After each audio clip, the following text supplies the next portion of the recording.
no one is really talking about what it looks like to come back to yourself. And what I mean by this is when you finally are honest with yourself and with others, and you start living from that place. So you're not just polite to be polite. You stop performing. You start noticing what is true for yourself and what you like and you dislike, what is okay with you and what is not. And that becomes the beacon of your life. So you set up boundaries with people. You might disagree with something. You might say something for the first time. But overall, the idea is that you show up in your life fully yourself, not what the world told you to be. And I know this sounds wonderful and beautiful, but in real life, it is very challenging. And this is where the video begins.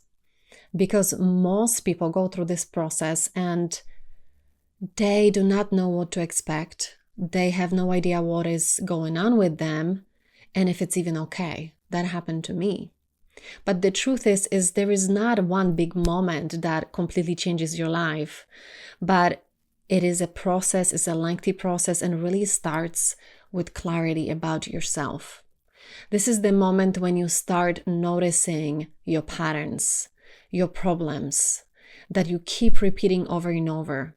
So the moment you agree too quickly to something just to go along, you notice that very quickly. Or you keep quiet because you didn't want to disappoint someone. All those little things that you do to abandon yourself, you cannot just ignore anymore. They're screaming at you. And for some people, noticing that is enough. And some people have to go through a lot of discomfort watching themselves. And like, how long can you watch yourself abandoning yourself over and over and over? There has to be a point that you say, I can't do this anymore. I have to change. I don't really have a choice. So there comes a moment that you do something for the first time. You stay with yourself. You don't abandon your truth for the first time. Maybe you set a boundary.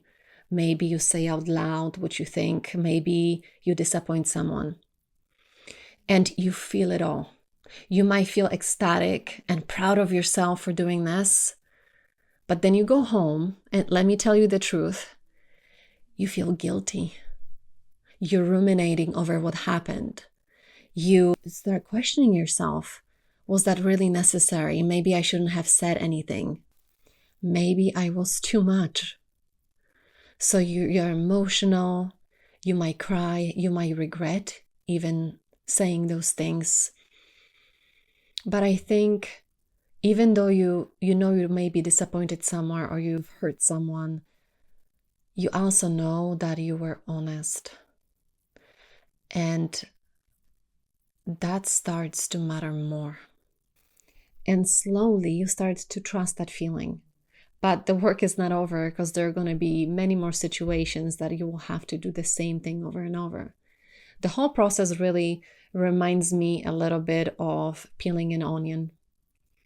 Because at the very beginning, you only see the outer layers where you have left yourself. And once you start peeling those off, you can see what's underneath that you haven't even realized is there. There will be different moments, but the choice is always the same.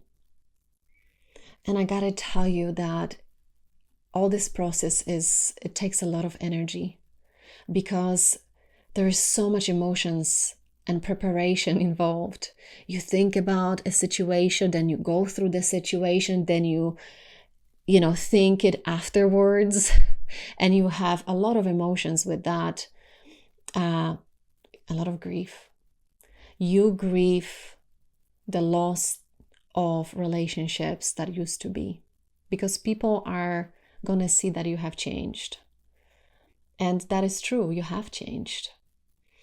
But I think the hard part is that if you are with someone close, someone from your family or a friend, and suddenly you speak your truth and they do not see your point.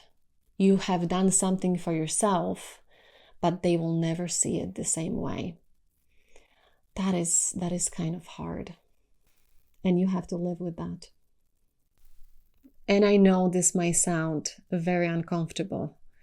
There might be some of you saying, why would I ever do anything like that? And I get it. I do. Honesty has its consequences. There is a price for living in the truth, but there is also the price for living in a lie. Either way, you are in pain. You can have a pain of being misunderstood, or you can have a pain of living a life that doesn't belong to you. You can experience pain because you disappointed someone, or you can experience pain for disappointing yourself. You choose. But the reward of choosing yourself is that there is this sense of peace and unconditional love that you can give to yourself. I hear so much on internet about unconditional love, self-worth, and I've heard so many different things. I've heard people said to meditate, to speak to yourself kindly, or to do something that you love. And all of this is good and helpful, but the moment you stop meditating, the moment you stop talking to yourself, you return to your own life, and your life didn't change. Because only when you start doing the things for you that are true for you are the ones that bring the self-love back into the table. I don't think there is a higher expression of self-love when you start living your life truthfully in accordance to what is right for you.